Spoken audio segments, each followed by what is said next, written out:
Hello and welcome to Riley HQ. This is our first video. It's going to be based on a tour of my office, where I work from, study from, game from. I'm going to show you parts of the office that are built by myself. A lot of 3D printing used into fixes for situations.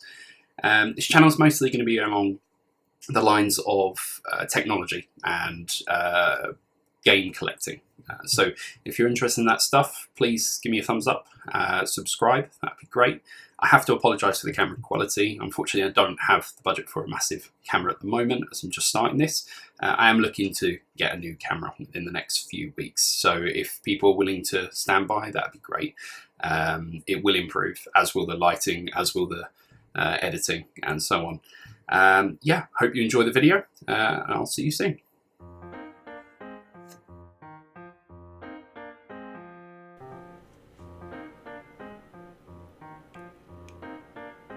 Okay, so this is my gaming setup from where I sit most of the time to game and sometimes work from there, but most of the work's done on my MacBook Pro.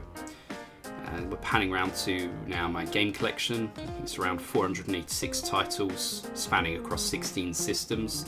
I've been collecting since I was a child. Most of those PS2, Dreamcast games are all from my childhood era. That's my 3D printer. As well as my projector screen that I hand built.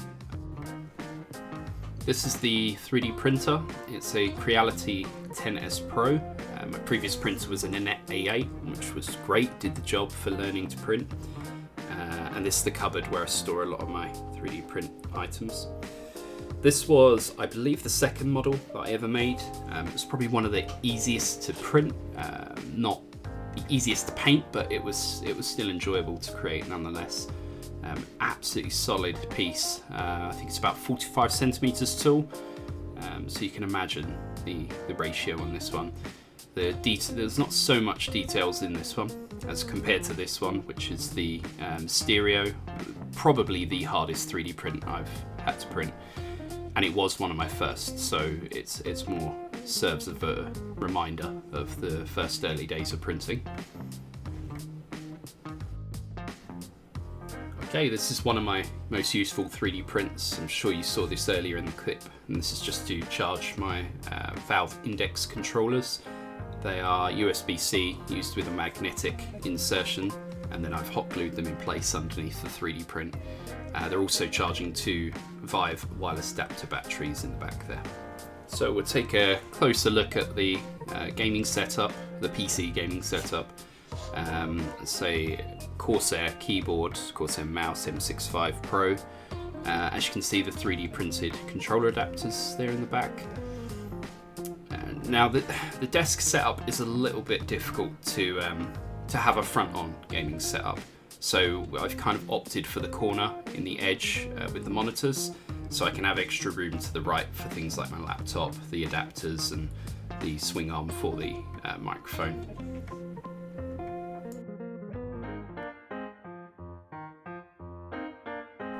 Okay, moving on to my PC. The specs are an i7 9700K CPU and a 2080 Ti GPU that's vertically mounted. As you can see, I had to install a riser extension which vertically mounts the GPU. I didn't trust it hanging sideways in a motherboard, especially when they're weighing that much these days. And as you can see, it looks incredible.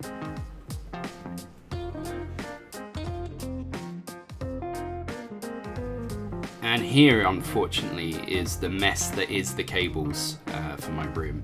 I thought I'd show this because it shows I am looking to tackle this, but every game room's not perfect. Here are my Commodore Amiga collection, which you saw under the desk there. We do occasionally play this. It was collected by my mother when she was young, and she gave the collection on to me.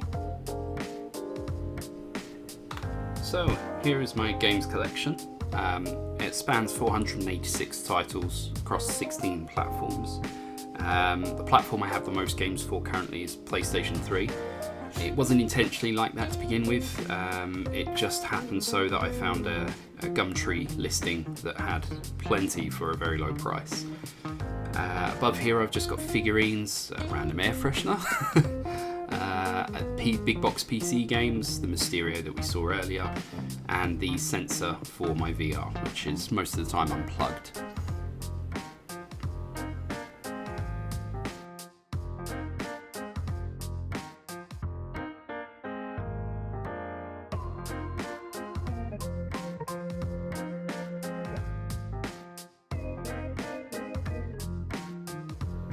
And here's the consoles that I play them on. At the bottom there we have the NES underneath the Nintendo Switch. It's temporarily there. I've been playing a few NES titles lately. And we have the PS3, which is the fully backwards compatible one. PS3, PS2 and PS1 games, which allows me to play a lot more games with less consoles. My PS4 up there. My JTagged Xbox 360, and it's JTagged for the reason of needing to play original Xbox games. Xbox One, and as we spoke about, the Switch and the NES, right next to the Wii U 32 gig model with our happy little Pokemon friends. Here's my projector. It's a GT 1080 Derby short throw projector. I did most of the I did all the cable management myself around the room. As you can see, the conduit boxes to go to the speakers and behind the entertainment unit. We also mount the projector screen, which I built myself. Okay, and this is the projector in use. For obvious reasons, I can't include any copyrighted audio, so I've had to mute the clip, unfortunately. But please take my word for it, the speakers are incredible. They were about £80, $100. Okay guys, thank you for watching. This has been my game room tour. If you liked what you saw, please hit the thumbs up. If you want to subscribe, that'd be incredible. And I'll see you in the next one. Thank you.